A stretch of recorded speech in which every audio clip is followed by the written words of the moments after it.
Добро вечер. Централно издание на вестите. Почнуваме со настаните на денот. Вознемирувачки снимки од нападите на Стојанче Врзивана презентирани во судницата. Судењето продолжува в петок со сведочење на обвинетиот. Можеле да го лишат од слобода заради тоа што имало пријава на насилство. Премиерот имал чувство дека наскоро ќе бидат гонети поранешни премиери. Имам чувство, не велам дека имам информации. СДСМ бара екстрадиција на Груевски. Без одолговлекување, веднаш да се пристапи кон барање да се врати Груевски. Студенти и граѓани кои работеле во странство на протест пред УЈП сметаа дека двојното оданочување кој им го бара УЈП е неправедно. Доаѓа решение за да му наплатат 4000 евра за 20 година. Не правиме разлика на како за која категорија на граѓани станува збор.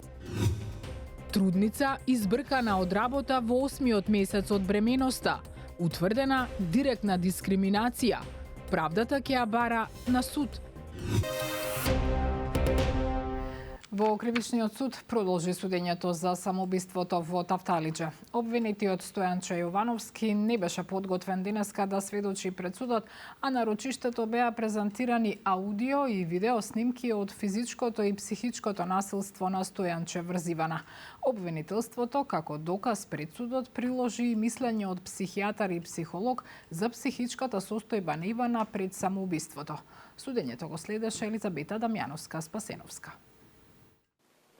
Нови докази, меѓу кои и вознемирувачки видеоснимки, беа презентирани во судницата против обвинетиот Стојанче Јовановски. На една од видеоснимките се гледа како тој и удира шлаканица на Ивана во близина на Кривичниот суд, на само 2 часа пред трагедијата, во која загинаа Ивана и незината 6-годишна ќерка Катја. По инцидентот кај Кривичниот суд, Ивана повикала полиција. Полициските службеници кои пристигнале таму разговарале со присутните и си заминале, што се гледа и на снимката. Според обвинителката, полицајците и посочиле дека доколку повторно ги повика, може да се соочи со кривична пријава за лажно пријавување. На едно од претходните рочишта, сведокот Саздов кажа дека тогаш Ивана пред полицијата само молчала од страв. Адвокатката на семејството на Ивана, Неда Чаловска, бара строга казна за однесувањето на полицијата. Можеле да го лишат од слобода заради тоа што имало пријава на насилство. Исто така требале веднаш да исконтактираат со инспектори за семејно насилство и тие да исконтактираат со надлежен јавен обвинител. Меѓутоа ништо од тоа не е направено и затоа сакам да истакнам дека освен овој случај кој што нели очекуваме да биде во целост прифатено обвинението како што е и да има максимална казна, сепак очекуваме и разрешница за постапувањето од страна на полицијата и тогаш за нас, за овој конкретен случај, односно како оштетени, ќе биде целосно завршување на процесот и добивање на правдата. Обвинителството покажа снимки и од приватниот телефон на обвинетиот Јовановски, направени на 10 февруари годинава. Стојанче ја снимал Ивана непосредно откако таа го пријавила на 112 за семејно насилство. На видеото се гледа како таа стои во ходникот од семејниот стан, плаче и се брани со рацете и го моли да не ја удира повеќе. Не ме удирај веќе, зошто ме удираш? Дрогата ти го исуши паметот, Стојанче, се утепа од дрогирање. Со дрога во гепек те фатија и глумиш дека не е твоја зашто не ти се оди во затвор. На друг видеозапис се гледа дека Ивана стои во ходникот пред вратата, видно вознемирена и расплакана, а Стојанче цело време ја снима и се смее. На снимката Ивана ја подкрива блузата и пак ја спушта и му вели: Сега викна полиција и чекај си ја, да им кажеш што имаш направено. Зошто ме истепа и ми викна полиција? По бубрези ме маваш зашто сам имаш кажано дека татко ти те мавал по бубрези кога бил полицаец, за да не се познава. А по скали што ме бутна во болница пред сведоци, што сакаше да ме убиеш и што те пријавив? Колку пати ме имаш тепано? Во систем колку пријави има дека има семејно насилство од твоја страна? Кога обвинителката предложи да се запре видеото, бидејќи во продолжение се слушаат навреди, Стојанче реагираше и бараше да се гледа до крај. Дополнително, Обвинителството презентираше и вешт наод од психијатар и психолог, според кој психичката состојба на Ивана била сериозно нарушена како директна последица на долготрајно семејно насилство. Во доказната постапка беа вклучени и документи, договор за дарување на стан, обдукцијски извештаи, како и наоди од Центарот за социјални работи, со цел да се подкрепи тезата дека обвинетиот ја навел сопругата кон самоубиство.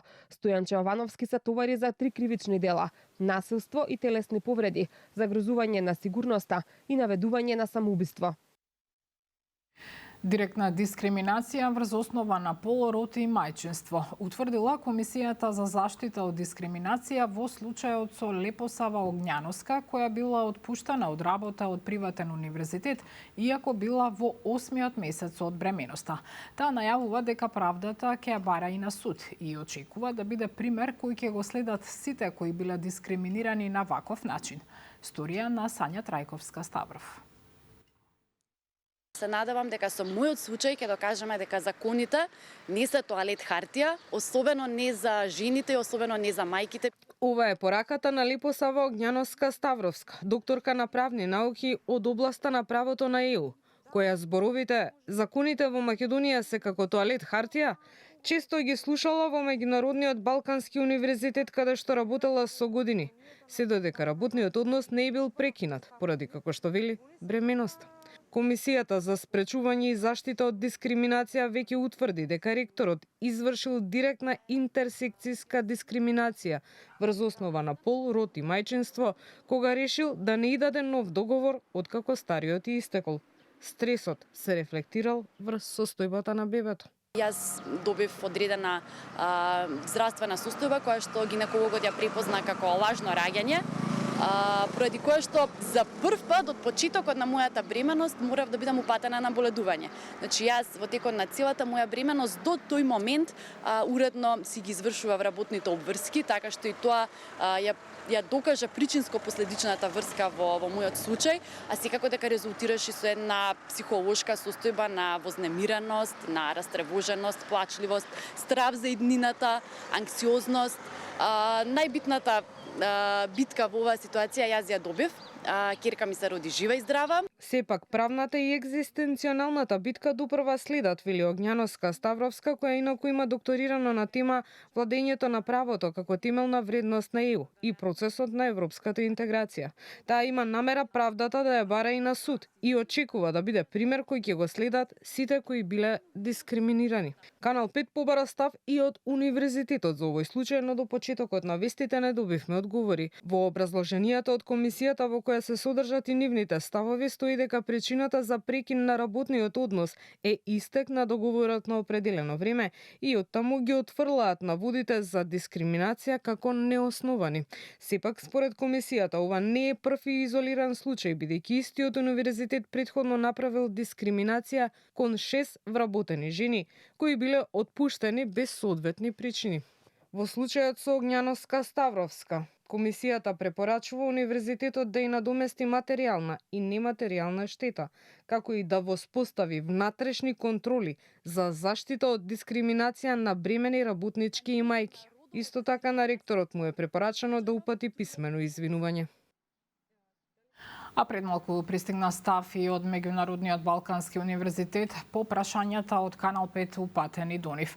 Оттаму сметаат дека не направила дискриминација во случајот со Лепосава Огњановска-Ставровска и дека одлуката да не се даде нов договор за вработување била поради тоа што немало потреба за наставен кадар во областа на незиниот докторат.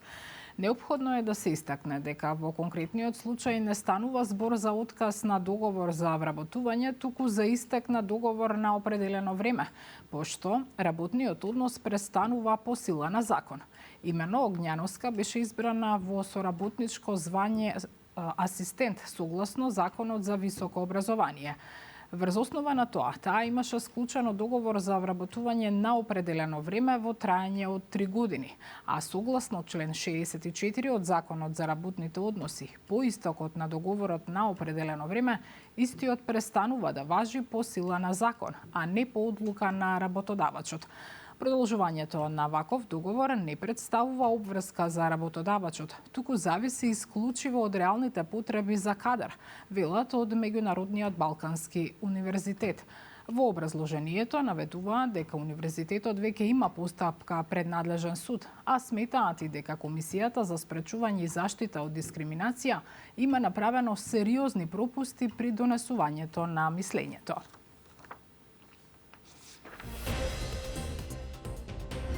Верските лидери го осудија обидот за опожарување на синагогата во Скопје и повикаа на одговорност. Да се фатат сторителите.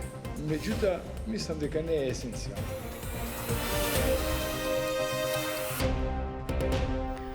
За Белгија е прифатливо принципот на квалификувано мнозинство во Унијата да го замени правото на вето, порача тамошниот министер за надворешни Максим Прево, кој е во официјална посета на Македонија.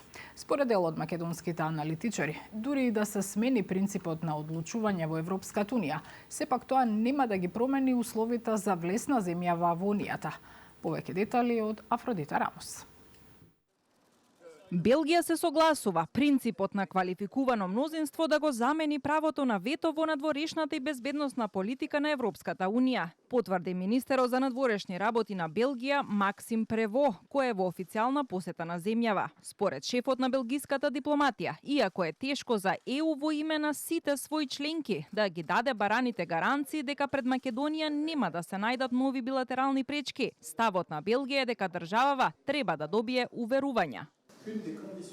Еден од главните услови за успех на процесот на пристапување и проширување е самата Европска Унија да се закаже состанок за да го ревидира својот процес на одлучување. Мислам дека функционирањето на овие 27 земји, априори утре доколку сме повеќе бројни, треба да се повикаме на квалификуваното мнозинство, кое што ќе одземе еден дел од правото за едногласност. За нас постои јасна волја дека овие уверувања треба да бидат дадени на Северна Македонија, откако таа ќе направи таа ревизија, дека патот ќе биде деблокиран и отворен. За да се промени принципот на одлучување за надворешната и безбедносна политика, што го бара председателката на Европската комисија Урсула фон дер Лајен, потребни се години, оценува аналитичарот Александар Кажаловски. Според него, дури и ЕУ земјите да се откажат од правото на вето во замена за квалификувано мнозинство, тоа нема да ги промени условите за влез во ЕУ на Македонија. Во моментов има премногу земји членки што не сакаат да се откажат од тоа право на вето. Не би било решение тоа што нема да има консенсус, односно ќе треба да смениме целата рамка, но ставот на ЕУ е сега, не само на Бугарија, дека тие се условите за почеток на преговорите и тие нема во догледно време да се сменат. Ден по поразот на Виктор Орбан во Унгарија, председателката на Европската комисија апелираше дека сега е моментумот повторно да се разгледа прашањето за гласање со квалификувано мнозинство. Ова иницијатива веќе е поддржана од Германија, но најдена жестока дипломатска офанзива од Бугарија. Премиерот Мицкоски вели дека имал чувство оти е можно набрзо да бидат отворени истраги и постапки против екс-државни функционери. И денеска порача дека останува на ставот дека доколку поранешниот премиер Груевски се врати во земјава, ќе заврши во затвор. Од СДСМ во оваквите најави препознаваат политичка пресметка и притисок врз институциите. Јана Јосифовска. Премиерот Мицкоски нема информации, но има чувство дека набрзо ќе се гонат поранешни функционери и премиери од владите на СДСМ, коментирајќи ги прозивките од опозицијската партија и прашањата дали владата ќе преземе чекор за екстрадиција на екс-премиерот Никола Груевски по смената на власта во Унгарија. Мицкоски денеска возврати дека очекува ист критичен пристап од опозицијата и во случаи кога под истрага или судски постапки би се нашле нивни функционери. Очекувам од истата оваа опозиција да биде вака критички и да се однесува вака критички како што сега се однесува, кога имам чувство дека набргу високи функционери од претходната влада на СДСМ, поранешни премиери, председатели на влада, нивни блиски од семејството и така натаму ќе бидат опфатени со одредени прогони. Имам чувство, не велам дека имам информација, имам чувство. Очекувам дека и тогаш кога тоа ќе се случи, исто така ќе имаат вакви пресконференции и тогаш нема да велат дека тоа е политички прогон, туку истите тие ќе ги повикаат да одговараат пред органите. Од СДСМ возвратија, имаме чувство дека стравот му влезе длабоко во коските на Мицкоски. Од партијата велат дека сите мора да бидат еднакви пред законот, вклучително и оние кои денес седат во премиерската фотелја, како и сите оние кои државните институции ги користеле за лична и партиска корист. Во врска со можната екстрадиција на Груевски од Будимпешта, Мицкоски денеска кажа дека нема што да додаде на вчерашниот став дека ако екс-премиерот се појави во Македонија, ќе заврши во затвор по правосилните судски пресуди. Па јас поврзано со таа тема, тоа што имав да кажам, го кажав во текот на вчерашниот ден и немам што да додадам. Мораме во државата да имаме подеднакви услови за сите, без разлика кој бил, како бил, дали некој е сегашен, дали е некој поранешен висок функционер, и тука не треба да има никаква дилема никој, барем додека е оваа влада и додека сум јас председател на владата. Но она кое што загрижува е фактот дека од опозицијата се уште не ја научија лекцијата и се уште живеат во оној свој паралелен свет, па никако не можете да слушнете, да речеме, да го повикаат Васко Ковачевски да се врати и да се соочи со правдата. Од Министерството за правда околу прашањето за екстрадиција на Груевски соопштија дека прво ќе го чешлаат неговото досие и ќе ја прибираат неопходната документација од надлежните судови и обвинителството, пошто како што информираа, ќе постапат согласно позитивните законски прописи.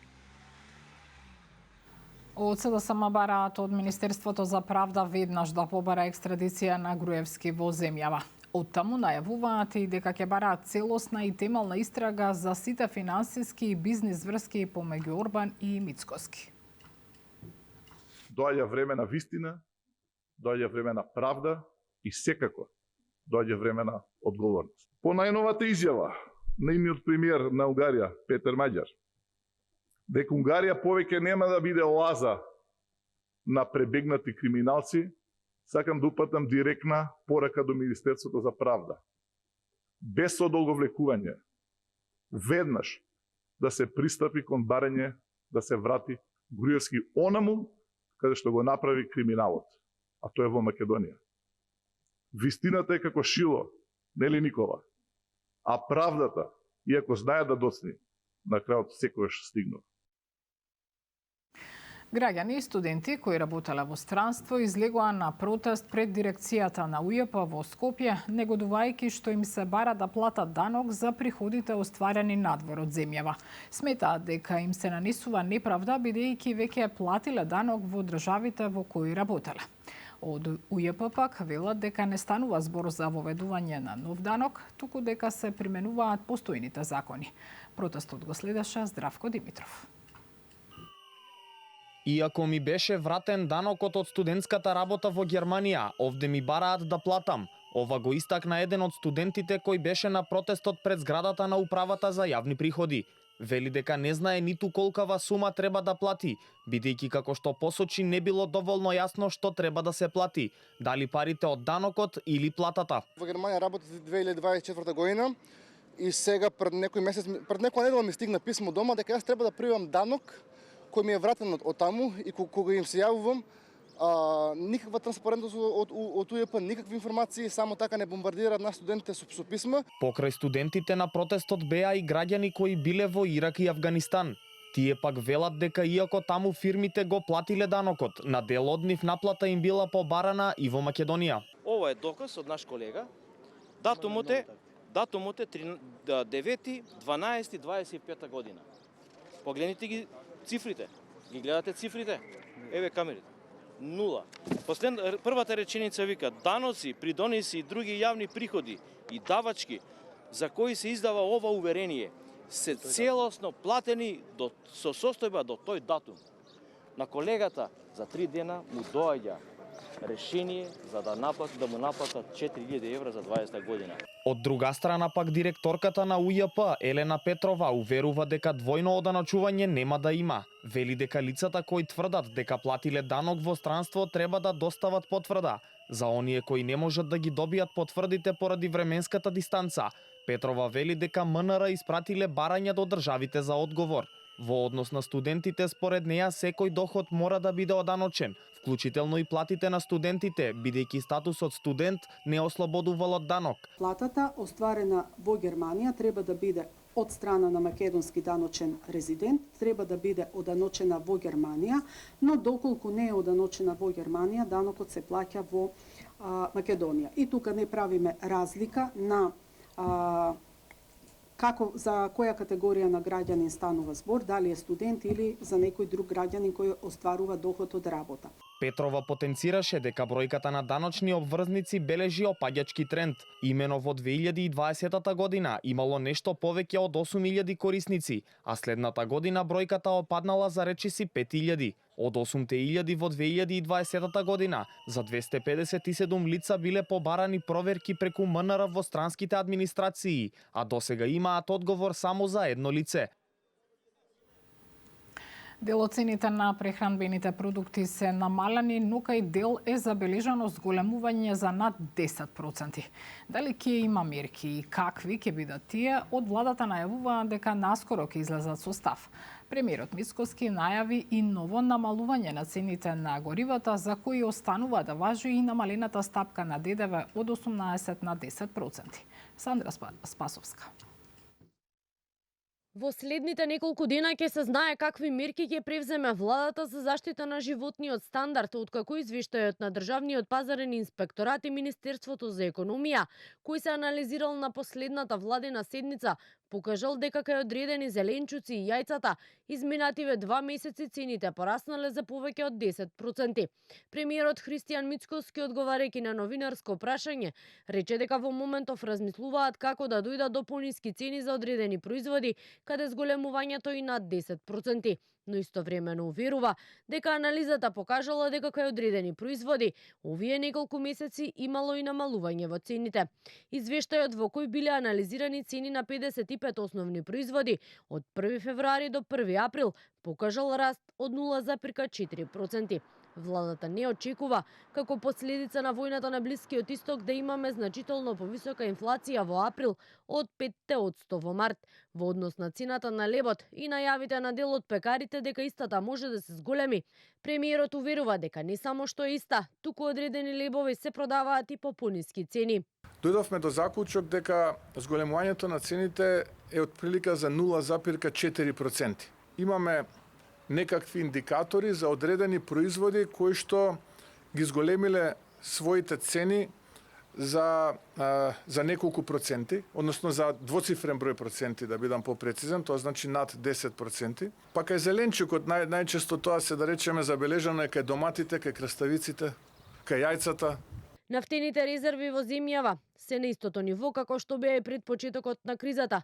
Мицкоски вели дека ниту еден литар досега и покрај зголемената побарувачка не бил потрошен. На владината седница продолжена е кризната состојба, а доколку е потребно според најавите на вонредна седница деновиве, можно е да се проложи мерката за намалено ДДВ, а во зависност од цените на берзите, може повторно да се интервенира и кај акцизите. Но истата е таму, бидејќи континуирано се користи тој продуктовод, еве да бидам попрецизен, за транспорт на овие деривати, така што состојбата е стабилна, непроменета, конзумот е ист, не паѓа, имаме денови со над 2 милиони литри кога се испорачува дизел гориво и безоловен за нашите граѓани, но и за граѓаните од соседните земји. Вчера по еден месец континуиран раст со последната одлука на регулатор на цената на дизелот се намали за 2,5 динари за литар, а се намалија и цените на бензините. 95 и 98 сега се продаваат по цени од 82 и 84 динари за литар. Дополнително до крајот на месец април важи и попустот кој ОКТА им го дава на компаниите кои се снабдуваат од рафинеријата. Со што цените на дизелот треба да се намалат за дополнителни 3, а на бензините за дополнителни 2 динари по литар. Набавени 100 нови возила за потребите на Македонска пошта. Возилата денеска беа промовирани на паркингот пред спортскиот центар Борис Трајковски.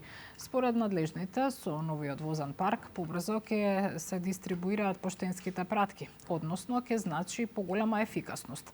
Досегашните возила со кои функционираа Македонски пошти беа стари над 15 години. Набавката е дел од поширока стратегија за обнова на институциите и модернизација на јавните услуги за граѓаните. Инвестицијата за новите возила изнесува околу 2 милиони евра, а средствата обезбедени од владата и од Министерството за транспорт. Проценета вредност од 130 милиони денари без данок на додадена вредност на електронска аукција, цената се намали за цели 25 милиони денари, што значи дека заштедивме некаде над 400.000 евра само при оваа јавна набавка. Финалната цена е 104 милиони денари без ДДВ, што прави да ова е најефтина набавка на овој тип на возила реализирани во државата. Некаде просечно доаѓа околу 15-16.000 евра по возило. Ова поддршка значително ќе ја подобри секојдневната работа во нашата институција, овозможувајќи и на граѓаните поквалитетни услуги. Недостигот на транспортните средства беше еден од најочигледните точки што ни создаваше постојани проблеми во секојдневното функционирање. Во оваа прилика сакам да истакнам еден факт, дека последните 10 години немало ваква сериозна посветеност на влада кон нашата институција. Осуда и повици за брза истрага по обидот за опожарување на синагогата во Скопје. Верските лидери заеднички го осудија инцидентот од неделата, изразувајќи солидарност со еврејската заедница во земјава. По сторителите се уште се трага, а настанот од Комисијата за односи со верските заедници го оценија како сериозен удар врз мирот и стабилноста на соживотот во земјава. Маја Стојановска. Обидот за опожарување на синагогата во Скопје ги обедини верските лидери од земјава, кои излегува со заедничка осуда за инцидентот.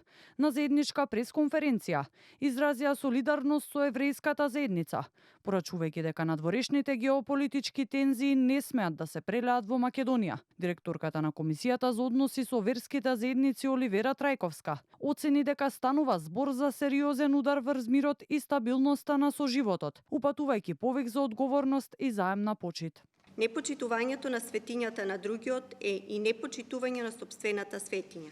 Затоа, во духот на заедништвото, меѓурелигиската соработка и взаимното разбирање, упатуваме повик до сите граѓани да покажеме одговорност, разум и доблест и да останеме чувари на соживотот. Еврејската заедница останува смирена и обедината, со верба дека институциите ќе го расчистат случајот, порача председателот на еврејската заедница во Македонија Пепо Леви. Тој посочи на можни повици за насилство од екстремистички структури, но нагласи дека верските заедници во земјава остануваат цврсти и не подлегнуваат на притисоци. Стално ни е да се фатат сторителите. Меѓутоа, мислам дека не е есенцијално. Есенцијално е да извлечеме поука од сето ова. Да извлечеме нешто што, видите, ова е ексцес кој не се случил од 43 година. Искрено се надевам дека нема да дозволиме да се прелие надворешните сукоби, влијанија, да се прелијат во нашата Македонија, каде живееме во мир. Од исламската верска заедница порачаа дека ваквиот чин не произлегува од ниту една религија во земјава. Овакви елементи не потекнува од ниедна религија во Република Северна Македонија. А кои се тие, што се тие, убаво речено, нашите институции кои се одговорни треба да внимаваат и да ги најдат сторителите. Инцидентот се случи во неделата околу 5 часот наутро. Според снимките од безбедносните камери, две лица прескокнале оградата од дворот на објектот на еврејската заедница и синагогата Бет Јаков, при што едното чувало стража, а другото истурило бензин и фрлило запалена баклја, предизвикувајќи пожар. МВР се уште трага по сторителите, а од местото се обезбедени траги и снимки од системот Безбеден град. Александар Видиновски ве очекува во само вистина во продолжение на Канал 5. Останете со нас.